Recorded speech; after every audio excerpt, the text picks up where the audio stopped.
Men qachon bu masturbatsiya qilish ziyon deb aytamiz bo'ladi.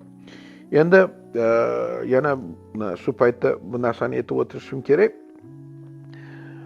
Haligi oxirgi paytlarda mana 5ga 1 deb men chiqarganman bu paytlar. 5ga 1 nimasi ziyon? Butun umr hamma eshitib olsin bu narsani. Buni dodalarimiz, bobolarimiz ham qilib kelgan. Hayvonot olamida ham bor, itlarda ham, boshqalarda ham bor. Lekin bizani bobolarimiz qilgan bo'lsa, boshqa qilgan bo'lsa, bularni bittasini ichida pornografik kino ko'rib qilgan emas. Men qachon bu masturbatsiya qilish ziyon deb aytamiz? Birinchidan, Xudo harom qilgani uchun bu narsani qilmalaring deb aytamiz. Bu birinchisi. Ikkinchisi, uni qo'rqitish kerak emas, boshqa qilish kerak emas, chunki keyingi bo'lgan savol shunaqa edi, men o'qib ham o'tirayman. Bu gap shundaki, agar siz kino ko'rmasangiz, prosta masturbatsiya qilgan bo'lsangiz, sizni na bo'yin o'sishingizga, na vazn olishga hech qanaqa aloqasi yo'q.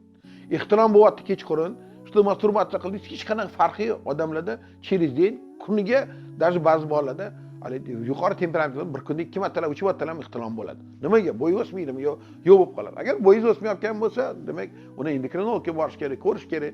Ozg'in bo'lsa, gipertireoz bordir. Uni demak bu qanaqadir kasalliklar bor. Shu genetikasimi, yoki qalqonsimon bezini muammosimi, yoki oshqozon kasalliklari bormi? Shularni tekshirish kerak. Hech qachon siz uni 5ga 1 qilganingizdan sizda haligi bekor gap, u doktor odam emas, u umuman ilmi yo'q odamning gapi. Uning hech qanaqa sizga